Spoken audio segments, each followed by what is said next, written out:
I feel sad all the time lately, and I've been crying a lot. I can't sleep at night. I wake up in the middle of the night. I can't go back to sleep. I take pills, and the dose is getting bigger. Sometimes I feel like I'm a complete failure. The thought that I'm not good enough for this world. Why was I born into this family? I usually don't cry very often, but now? So let's get into it, and I'm going to show you the 6 steps which I call the I got it steps, to show you how you can overcome your emotional distress and become masters of your emotions. So step 1 is to identify, which is the I in I got it. You want to identify which of the 5 bad emotions that you're going through. It could be either sadness, anger, guilt, fear, or hate. It is very likely that you could go through 2 emotions at the same time. You can go through sadness and guilt at the same time. But typically, there's always one that is more dominant.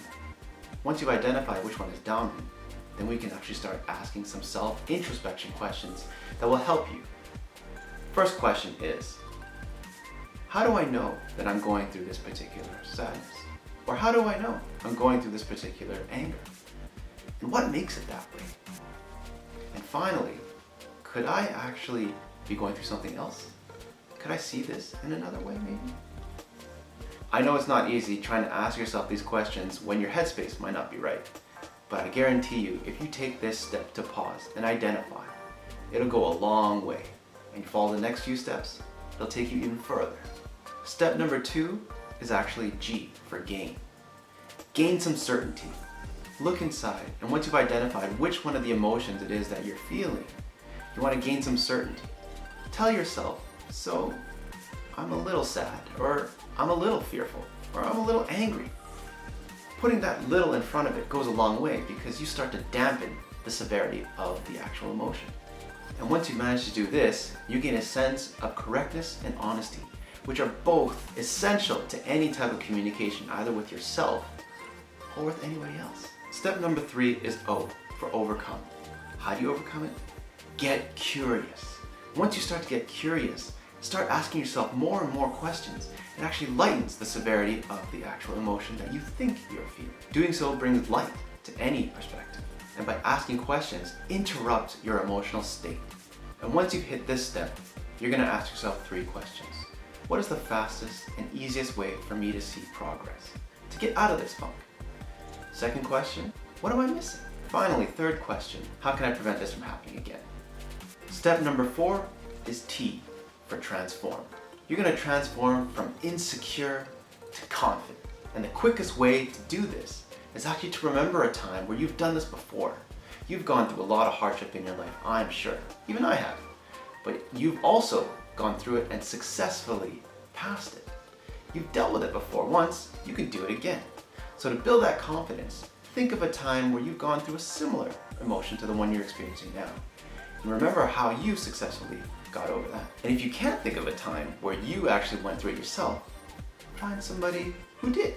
Maybe you know a friend, maybe a mentor, maybe you saw a video on YouTube where somebody else was going through a similar situation as you, but they overcame it. Use that as fuel to give yourself confidence and move forward. And remember, if they can do it, so can you. And if you're the one who's actually done it, surely you can do it again. Step number 5 is imagine. Now this is the fun part. Once you've actually identified a time where you've done it before and successfully overcome that, or seen someone else overcome this particular emotion, you can put yourself in a state of imagination. Visualize. Put yourself in this current, present moment and see yourself overcoming it. Now, don't just sit there and think, kumbaya, hello, oh yeah, this is going to be great. What you're going to do is actually think of your methods that you talked about in step 3 and apply them right now in your mind. And it's interesting because whatever goes in your mind will come reality. Everything in life happens twice. Once it's imagined and then it becomes reality. So what makes you think that you can't do that too? So use your imagination, and I want you to see, I want you to hear, and I want you to feel how it is to actually get over this particular emotion. And once you've actually managed to do that, congratulations my friends, you're going to go through some sort of breakthrough. You're going to start feeling a lot better by this point. Finally, the last step is T for triumph.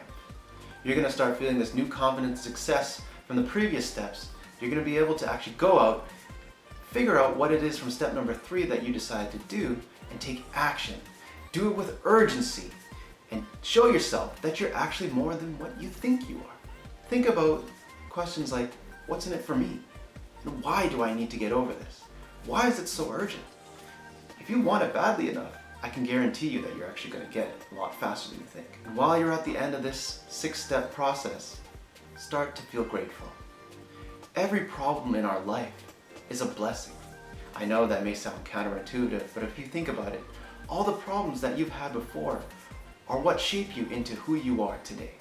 And thanks to those problems, you're managing to grow, to see new insights, and even teach others how to avoid the mistakes that you've made. So thank yourself for all these problems, because now you have a chance to grow into this newfound version that is better than the one that you were before. Here in this part of the world, it gets kind of gloomy at this time of the year. It gets rainy, dark, depressing, and I don't blame people for not feeling so great. But here we're so lucky to have access to these 24/7 crisis intervention and suicide prevention centers. The system is completely anonymized, and the people there have such big hearts wanting to help you. And most of the time, they're people just like you and I, who just want to give back to society. But for those of you who don't have access to the crisis lines, I urge you to try this method of I got it. You totally got it. And if you try the 6 steps, I'm pretty sure that you'll see that you do too. But if the problem persists, I urge you to go find other professional help. And speaking on the topic of gratitude, I want to say thank you so much for coming by and for taking the time to watch me, for liking my videos, for subscribing, and for commenting and showing me what I can do better. I'm continually growing, and I really would love to hear your feedback. And so I'm asking you at this time, take a couple seconds and write to me. Put it in the comment section below. There have been talks where YouTube is going to be the biggest and baddest platform of education. And for me to be part of that movement, I am so grateful and so pumped. Let me know what you enjoy, what I'm doing right, what I could change or improve on, and what you'd like me to talk about that could potentially help the people you know. I just want to know what you think and really want to build a conversation so that you and I can grow together. So stay blessed, and I'll see you guys in the next video. So please leave a comment on the description box below. No? Alright Alex, remember, note to self, go back, cut it, bring this forward. I am so grateful and so to infinity and beyond!